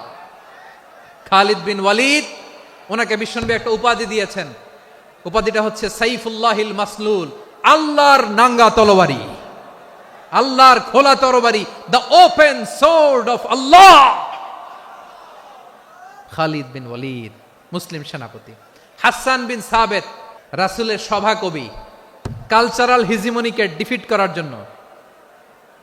উনি ভালো অস্ত্র চালানো জানতেন না, ওই কাজে উনি যেতেন না। ওনার ছিল কাব্য প্রতিভা। কাফিররা কবিতা দিয়ে নবীকে গালি দিত, বিশ্বনবী বলতেন, ইয়া হাসান আজিব আন রাসূলিল্লাহ, তুমি নবীর হয়ে কাফেরদের এই কথাগুলোর জবাব দাও। বিশ্বনবীর একটা মিম্বার ছিল, বিশ্বনবীর মিম্বারের পাশাপাশি মসজিদে নববীতে এই হাসান বিন সাবেতের জন্য বিশ্বনবী একটা স্পেশাল মিম্বার বানিয়ে দিয়েছেন। এখান থেকে তুমি জবাব দাও। এবং বিশ্বনবী বলেছেন, আল্লাহুম্মা আইয়িদহু বিরূহিল কুদুস, আল্লাহ হাসান আমার পক্ষে জবাব দেয়, তুমি জিব্রাইল মারফত তাকে সাহায্য পাঠাইয়া দিও। রাসূল সাল্লাল্লাহু আলাইহি ওয়াসাল্লামের সভা কবি, the poet of the prophet, নবীর কবি। উনি কবিতা দিয়ে, এমন উচ্চাঙ্গের ভাষায় কবিতা দিয়ে তিনি জবাব দিতেন, কাফিরদের গা শিহরে যেত, তাদের হৃদয়ে আগুন ধরে যেত। তাহলে এরকম কবিরও দরকার আছে না নাই? এখন যাকে আল্লাহ দিছে কাব্য প্রতিভা, এরা যদি আপনি যুদ্ধের ময়দানে পাঠান হবে? যারে দিছে সুরেলা গলা, এরা যদি অ্যাম্বাসেডর বানান হবে না। হাসান বিন সাবেত ছিলেন বিষ্ণু ইসলামের কবি। হুযায়ফা ইবনুল ইয়ামান বিশ্বনবীর গোয়েন্দা বিভাগের প্রধান। কিসের প্রধান? হুযায়ফা ইবনুল ইয়ামান। ওনার ছিল ডিটেকটিভ মাইন্ড, ডিটেকটিভ মাইন্ড, গোয়েন্দা বিভাগের প্রধান। এবং উনি হচ্ছেন সাহিবু সিররি রাসূলিল্লাহ, রাসূল সাল্লাল্লাহু আলাইহি ওয়াসাল্লামের গোপন তথ্যের ধারক বাহক। নবীর যেই কথা কেউ জানে না, সব হুযায়ফার পেটের ভিতরে ছিল। সুবহানাল্লাহ পড়েন। মদিনার যত ইহুদিদের একটা লিস্ট ছিল, এই লিস্ট শুধু দুইজন জানতো, বিশ্বনবী আর হুযায়ফা। গোয়েন্দা বিভাগের হেড ছিল। খন্দকের যুদ্ধে প্রচন্ড আজকের মতো শৈত্য প্রবাহ, মাটি খনন করতে করতে সাহাবীদের পেটে ক্ষুধা নাই, দাঁড়াইতে পারে না নামাজের জন্য, এত ক্লান্ত, ক্ষুধা, ক্লান্ত, শ্রান্ত। বিশ্বনবী বললেন, কে আছো?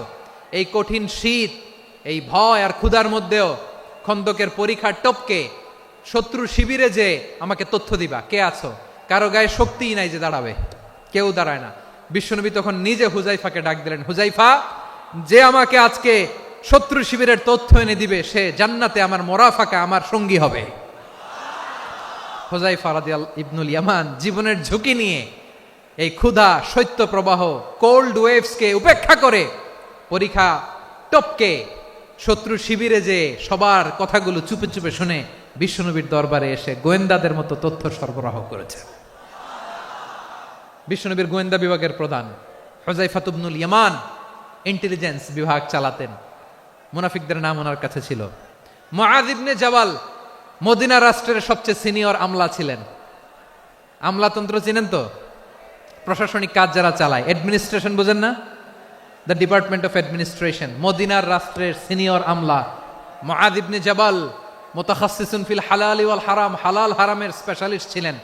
বিশ্বনবী উনাকে ইয়ামানের গভর্নর করে পাঠাইছেন। বলেছেন, ইন্নাকা তা'তি কওমান আহলা কিতাব, এমন গোষ্ঠীর কাছে যাবা যারা ইহুদি নাসারা, আগে শাহাদা পড়লে এরপরে নামাজের দাওয়াত দিও, নামাজ পড়লে যাকাতের দাওয়াত দিও। গভর্নরের অ্যাটিটিউড যেমন থাকে তেমন অ্যাটিটিউড ধরে রেখো। সুবহানাল্লাহ পড়েন। তাহলে মুআয ইবনে জাবালকে দিয়ে বিশ্বনবী কবিতা লেখায় নাই, চিঠি লেখায় নাই, আজান দেওয়ায় নাই। সুবহানাল্লাহ পড়বেন না? সব শেষ সাহাবী বলি আবু হুরায়রা রাদিয়াল্লাহু তাআলা আনহু, বিড়ালের বাবা, কি করতেন? খালি হাদিস মুখস্থ করতেন। উনি বলতেন, আলজামু রাসূলুল্লাহ আলা মিল ইবাতনি, আমার শুধু পেটের ক্ষুধার বন্দোবস্ত হইলে আমি নবীর সঙ্গ ছাড়তাম না। আমার আনসার সাহাবারা ক্ষেত খামারের কাজ করত, আমার মুহাজির সাহাবারা ব্যবসা করত, আর আমি নবীর সাথে সাথে থাকতাম। শুধু সকাল বিকাল 2 বেলা যদি আমার খাবারের বন্দোবস্ত হয়, আমি আর নবীর লক ছাড়ি না। সুবহানাল্লাহ কইবেন না? 5374টা হাদিস তিনি বর্ণনা করেছেন। সবচেয়ে বেশি হাদিস বর্ণনাকারী সাহাবী। হাদিস প্রিজার্ভেশনের কাজে বিশ্বনবী ওনাকে কাজে লাগিয়েছেন। উনি একদিন বলেন, ইয়া রাসূলুল্লাহ আসমাউ মিনকা কাসীরান ফালা আহফাজু। নবী অনেক কথা শুনি, আমার মনে থাকে না। বিষ্ণু বললেন, তাই? উবসুত রিদাক, তোমার চাদরটা বিছাও। আবু হুরায়রা বিছালেন, বিশ্বনবী হাত বুলায় দিলেন, এরপরে অনেক হাদিস বর্ণনা করলেন। আবু হুরায়রা বলে, তারপর থেকে বিশ্বনবী যাই বর্ণনা করে আমি শুনি আর একটাও বলি না। এখন সুবহানাল্লাহ। বিশ্বনবী ওনাকে হাদিস প্রিজার্ভেশন, নবীর এই যে লক্ষ্য হাদিস প্রিজার্ভেশনের এই দায়িত্ব দিয়েছেন সাইয়েদনা আবু হুরায়রা রাদিয়াল্লাহু তাআলা আনহুকে। প্রিয় ভাইরা, তাহলে 10 জন সাহাবীর কথা যে বললাম, আপনারা কি খেয়াল করেছেন কত বড় ট্যালেন্ট হান্টার, চৌকস ট্যালেন্ট হান্টার ছিল আমার নবী। এক একজনের এক এক ট্যালেন্ট, এক এক কাজে অ্যাসাইন করেছেন, এক একজনকে এক এক দায়িত্ব দিয়েছেন, এক একজনের প্রতিভাকে এক একভাবে বিকশিত হওয়ার সুযোগ দিয়েছেন। আওয়াজ করে বলেন ঠিক কি না?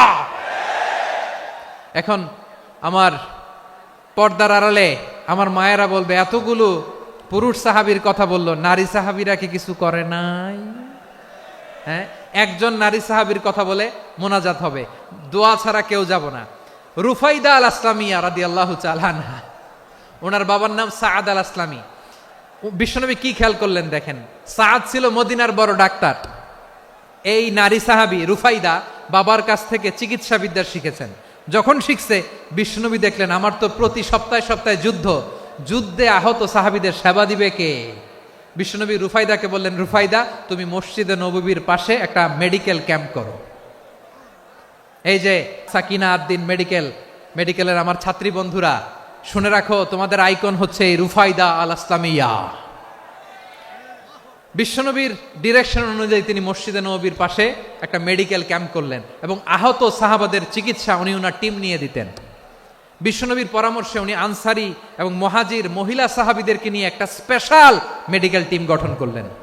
খায়বার যুদ্ধে 7ম হিজরিতে যখন বিশ্বনবী যায়, উনি ওনার টিম নিয়ে আসলেন, বললেন, ইয়া রাসূলুল্লাহ, আমরা তো তলোয়ার চালাতে পারি না, আমরা তো তীর মারতে পারি না, আপনি যদি অনুমতি দেন খায়বার অভিযানে আমি আমার টিম নিয়ে মেডিকেল টিমের সেবাটা সার্ভিসটা দিতে চাই। পড়েন সুবহানাল্লাহ।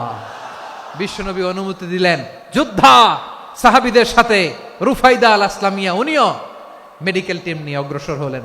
খায়বারের প্রতিটা আহত ইনজুর্ড সাহাবী যারা ইনজুরির শিকার হয়েছেন, সবাই রুফাইদা আল আসলামিয়ার এই মেডিকেল ক্যাম্প থেকে চিকিৎসা সহায়তা পেয়েছেন। সুবহানাল্লাহ পড়েন। দেখেন কিভাবে বিশ্বনবী ট্যালেন্ট বাছাই করতেন। আপনি অবাক হবেন, বাহরাইনের মেডিকেল ইউনিভার্সিটিতে রুফাইদা আল আসলামিয়া মেডিকেল প্রাইজ অ্যাওয়ার্ড প্রতি বছর দেয়া হয়। যদি 8 দিনের এই মেডিকেল, আমার বোনেরা যদি জেনে থাকো জানো, না হলে নতুন করে জানো, সার্চ দিও, রুফাইদা আল আসলামিয়া মেডিকেল অ্যাওয়ার্ড বাহরাইনের ইউনিভার্সিটিতে দেয়া হয়। প্রিয় ভাইয়েরা, তাহলে আলোচনার সামারি আমরা করি। বিশ্বনবী যেভাবে হিউম্যান রিসোর্সকে ম্যানেজ করেছেন, যার যেখানে প্রতিভা কাজে লাগিয়েছেন, আমরাও যদি করি আমাদের বাংলাদেশের চিত্র আমরা পাল্টে যেতে পারবো। আমরা শুরুতে শুনেছি মানুষের আছে অসীম সম্ভাবনা, প্রতিটা মানুষ অনন্য, যত্ন নিলে, যথাযথ পরিচর্যা করলে মানুষ বিশ্ব জয় করতে পারে, ঠিক কিনা? আমাদের হাফেজে কোরআনের সামনে দাঁড়াতে পারে এমন কোনো হাফেজে কোরআন আল্লাহর জমিনে জন্ম হয় নাই। গোটা বিশ্ব কাঁপিয়ে তারা সেরা, আমাদের ক্রিকেটাররা সেরা, আমাদের তৈরি পোশাক শিল্প সেরা, এরকম অনেক অনেক সেরা জিনিস আছে, আমরা এগুলোরে নার্চারিং করতে পারি নাই, পরিচর্যা করতে পারি নাই, সঠিক তারবিয়াতের অভাব। তাহলে মানুষের অসীম সম্ভাবনাকে কাজে লাগাতে হবে, ঠিক কিনা বলেন? ইউনুস গভর্নমেন্টকে আমি বলবো, অল্প সময়ের জন্য আপনারা এসেছেন, সংস্কারও করতে হবে, আবার নির্বাচনও করতে হবে। সব সংস্কার হতে করতে পারবেন না, যতটুকু পারবেন এর মধ্যে আমাদের যে হিউজ ম্যান পাওয়ার, আমাদের যে মানব সম্পদ, হিউম্যান রিসোর্স, এটাকে ডেভেলপ করে আপনাদের যেতে হবে। যেটা পারবেন না সেটাকে পরবর্তী নির্বাচিত গভর্নমেন্টের কাছে রেখে যেতে হবে, যে তারা যেন করে, তাদের কাছে আপনারা এটা রেখে যাবেন। তাহলে মানুষ চাইলে বিশ্ব জয় করতে পারে, আর মানুষকে হারাতে পারে কেউ? আল্লাহ আমাদেরকে জনসংখ্যা দিয়েছেন প্রিয় ভাইয়েরা, এই জনসংখ্যা অনেক বড় সম্পদ, এটা আমাদের জন্য অভিশাপ নয়, আশীর্বাদ। আমাদের জনসংখ্যাকে যদি আমরা জনশক্তিতে রূপান্তর করতে পারি, আজকে বাংলাদেশ যে অবস্থানে দাঁড়িয়ে আছে, বাংলাদেশ তার 20 গুণ উন্নতির শিখরে চলে যাবে। চিল্লায় বলো ঠিক কিনা? আমাদের শ্রমিক ভাইয়েরা বাইরে কাজ করে, আমাদের শ্রমজীবী ভাইয়েরা, প্রবাসীরা, তাদের ব্যাপারে গুরুত্ব দিতে হবে। আমাদের শ্রমের দাম সবচেয়ে কম, সবচেয়ে কম। তারা এম্বাসিতে গুরুত্ব পায় না, এয়ারপোর্টে গুরুত্ব পায় না। এই সরকার অবশ্য তাদেরকে অনেক গুরুত্ব দিচ্ছে। আমাদের অদক্ষ শ্রমিককে যখন আমরা দুবাই পাঠাই, অল্প বেতন পায়, কিন্তু ইন্ডিয়ানরা দক্ষ শ্রমিক পাঠাইলে তার 3 গুণ বেতন পায়। আমরা আমাদের শ্রমিকদেরকে অদক্ষ ভাবে আর পাঠাতে চাই না, দক্ষ শ্রমিক পাঠিয়ে আমরা রেমিটেন্সের বন্যা বইয়ে দেব। তাদেরকে সবচেয়ে গুরুত্ব দিতে হবে। আমরা পেয়েছি ফ্রিডম ফাইটার, মুক্তিযোদ্ধা, আর আমার প্রবাসী ভাইরা হচ্ছে রেমিটেন্স ফাইটার। জোরে বলো ঠিক কিনা? তাহলে আমাদের এই জনশক্তিকে জনসম্পদে ট্রান্সফর্ম করতে হবে। সরকার জনগণকে এভাবে পলিশ করতে হবে। মা বাবারা ছেলে মেয়েদের মধ্যে কার কোন যোগ্যতা তাকে ওইভাবে কাজে লাগাতে হবে। সবার এ প্লাস পাওয়ার কোনো দরকার নাই। আমাদের দেশে একটা টেন্ডেন্সি আছে, পরীক্ষায় এ প্লাস না পাইলে কই তুই কি করলি, পাশের বাড়ির ছেলে এ প্লাস পাইছে, যা ওর পা ধোয়া পানি খা। খাওয়া নাই, এগুলার খাওয়া নাই। ওরে আল্লাহ এ প্লাস পাওয়ার জন্য বানাইছে, আর আপনার ছেলেকে এই এ প্লাস গুলারে নিয়ন্ত্রণ করার জন্য আল্লাহ বানাইছে। ওকে দিয়ে আল্লাহ কি করবে আপনি জানেনই না। একটা এ প্লাস, একটা এ গ্রেড একটা মানুষের জীবনকে ঠিক করে দিতে পারে না। আপনার ছেলেকে আল্লাহ অন্যদিকে যোগ্যতা দিয়েছে। ওদের মনোবল ভাঙবেন না, খবরদার। যাকে দিয়ে যেটা হবে তাকে দিয়ে সেটা করতে হবে, তার প্রতিভাকে সেভাবে কাজে লাগাতে হবে। তাহলে আমাদের এই জনসংখ্যা জনসম্পদে রূপান্তরিত হবে। আমাদের সরকারের তত্ত্বাবধানে আমাদের 18 কোটি জনগণ দক্ষ জনশক্তিতে রূপান্তরিত হোক। আমরা চাই কি চাই না? আমরা ভালো মানুষ, শ্রেষ্ঠ মানুষ হতে চাই কি চাই না? ওই জাপানিজদের মতো সৎ, ওই ইউরোপিয়ানদের মতো কালচার্ড। আমাদেরকে আল্লাহ তাআলা কোরআন সুন্নাহ অনেক কিছু দিয়েছেন। যেহেতু বর্তমানে আমরা দেখছি তারা সৎ, তাদের মধ্যে ভ্যালিউ আছে, সেগুলো আমাদের মধ্যে আনার দরকার আছে না নাই? আর ইসলাম দিয়ে আমাদের জীবনকে সাজাতে হবে। ইসলাম দিয়ে আমার পরিবারকে সাজাতে হবে। ইসলাম থেকে, কোরআন থেকে প্রেসক্রিপশন না নিলে জীবন সুন্দর হবে না। কোরআন থেকে প্রেসক্রিপশন না নিলে সমাজ সুন্দর হবে না। কোরআনের প্রেসক্রিপশন না মানলে রাষ্ট্র সুন্দর হবে না। কোরআনের প্রেসক্রিপশন অ্যাপ্লাই না করলে শুধু দুর্নীতি দমন কমিশন দিয়ে দুর্নীতি বন্ধ করা যাবে না। এজন্য কোরআনের আইন আমরা চাই কি চাই না? প্রিয় ভাইয়েরা, হিউম্যান রিসোর্স ডেভেলপমেন্ট, মানব সম্পদের উন্নয়ন, আমাদের সরকার যেন এদিকে নজর দেয়। আমরা যেন এই ব্যাপারে যত্নবান হয়ে উঠি। যাকে আল্লাহ যে যোগ্যতা দিয়েছে, এই যোগ্যতা দিয়ে আমরা যেন ইসলামের জন্য, দেশের জন্য কাজ করি। আমরা যেন আমাদের স্কিল ডেভেলপ করি, আমাদের পটেনশিয়ালকে ডেভেলপ করি। মোরালিটি, ভ্যালিউজ নিয়ে শায়েখ আহমদুল্লাহ আলোচনা করেছেন, এগুলো দিয়ে যেন আমরা আমাদেরকে সাজাই। আল্লাহ তাআলা আমাদের দেশকে তুমি নিরাপদ করো, আমরা পড়ি আমিন। আল্লাহ আমার 18 কোটি জনগণকে তুমি জনশক্তিতে রূপান্তরিত করো, আমিন। আল্লাহ আমরা হাতে হাত রেখে, কাঁধে কাঁধ মিলিয়ে ভাইয়ে ভাইয়ে যেন এই দেশকে গড়তে পারি, আল্লাহ তুমি তৌফিক দান করো, আমরা পড়ি আমিন।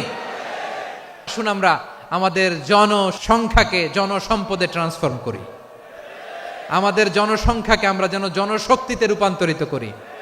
জনসংখ্যাকে ট্রান্সফর্ম করে জনশক্তি দিয়ে আমরা যেন আগামীর বাংলাদেশ, স্বাধীন বাংলাদেশ 2.0 কে গড়ে তুলি। আল্লাহ তাআলা আমাদের সবাইকে কথাগুলো বোঝার, আমল করার তৌফিক দান করুন। হাযা মা ইনদি ওয়াল ইলমু ইনদাল্লাহ আলাইহি তাওয়াক্কালতু ওয়া ইলাইহি উনীব। সুবহানাকাল্লাহুম্মা বিহামদিকা আশহাদু আল্লা ইলাহা ইল্লা আনতা আস্তাগফিরুকা ওয়া আতুবু ইলাইক।